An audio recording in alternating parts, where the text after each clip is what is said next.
നമസ്കാരം.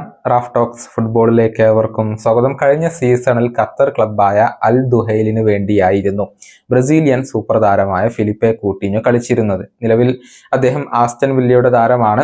പക്ഷെ ലോൺ അടിസ്ഥാനത്തിൽ അദ്ദേഹം ഈ സമ്മർ ട്രാൻസ്ഫർ ജാലകത്തിൽ ബ്രസീലിയൻ ഫുട്ബോളിലേക്ക് തന്നെ മടങ്ങിയെത്തിയിരുന്നു. വാസ്കോഡ ഗാമക്ക് വേണ്ടിയാണ് ഇപ്പോൾ അദ്ദേഹം കളിച്ചുകൊണ്ടിരിക്കുന്നത്. അദ്ദേഹം വാസ്കോക്ക് വേണ്ടി അരങ്ങേറ്റം നടത്തിയിട്ടുണ്ട് എന്നുള്ളത് മാത്രമല്ല, 4 മത്സരങ്ങൾ അദ്ദേഹം കളിച്ചിട്ടുണ്ട്. അതിൽ 2 മത്സരങ്ങളിലാണ് ഫിലിപ്പെ കൂട്ടിഞ്ഞോ സ്റ്റാർട്ട് ചെയ്തിട്ടുള്ളത്. ആകെ 163 മിനിറ്റുകളാണ് കളിച്ചത്. അതിൽ നിന്ന് ഗോളുകളോ അസിസ്റ്റുകളോ നേടാൻ അദ്ദേഹത്തിന് കഴിഞ്ഞിട്ടില്ല. 3 ഷോട്ടുകളാണ് ആകെ അദ്ദേഹം ഈ ഒരു മത്സരങ്ങളിൽ നിന്ന് ഉതിർത്തത്. മാത്രമല്ല, അതിൽ 1 ഷോട്ട് മാത്രമാണ് ടാർഗറ്റിലേക്കുള്ളത്.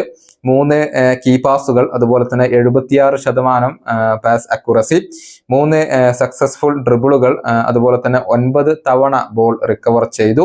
അതുപോലെ തന്നെ 6 ഫൗളുകൾക്ക് ഇരയാവേണ്ടി വന്നു എന്നുള്ളതാണ്. സോഫ സ്കോറിന്റെ റേറ്റിംഗ് വരുന്നത് 6.75 ആണ്.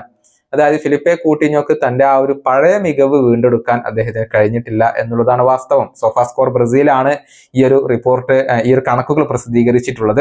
വലിയ വിമർശനങ്ങളാണ് ഇപ്പോൾ ഫിലിപ്പെ കൂട്ടിഞ്ഞോക്ക് ഇക്കാര്യത്തിൽ ലഭിക്കുന്നത്. അദ്ദേഹത്തിന്റെ പ്രകടനം മോശമാണ്, അദ്ദേഹത്തിന് ഇനിയൊരു തിരിച്ചുപോക്കില്ല എന്നൊക്കെയാണ് പലരും വിമർശിക്കുന്നത്. പക്ഷെ വാസ്കോയുടെ ആരാധകർ ഇതിനെ ഡിഫെൻഡ് ചെയ്തുകൊണ്ട് രംഗത്ത് വരികയും ചെയ്യുന്നുണ്ട്. അതായത് കുറച്ചുകൂടി അഡാപ്റ്റ് ആവാൻ അദ്ദേഹത്തിന് സമയം നൽകണം എന്നാണ് വാസ്കോയുടെ ഒരു ആരാധകർ ഇപ്പോൾ വാദിക്കുന്നത്. ഏതായാലും ആദ്യത്തെ മത്സരങ്ങളിൽ അദ്ദേഹത്തിന് തിളങ്ങാൻ കഴിഞ്ഞിട്ടില്ല എന്നുള്ളത് ഒരു വസ്തുതയാണ്. പക്ഷെ ഈ ഒരു ലിറ്റിൽ മജീഷ്യൻ തന്റെ ആ ഒരു പഴയ മികവ് വീണ്ടെടുക്കും എന്ന് പ്രതീക്ഷിക്കുന്ന ഒരുപാട് ആരാധകർ ഇപ്പോഴും ബ്രസീലിയൻ ഫുട്ബോളിലുണ്ട്. ഈ വീഡിയോയുടെ അവസാനിപ്പിക്കുന്നു. കാണാം.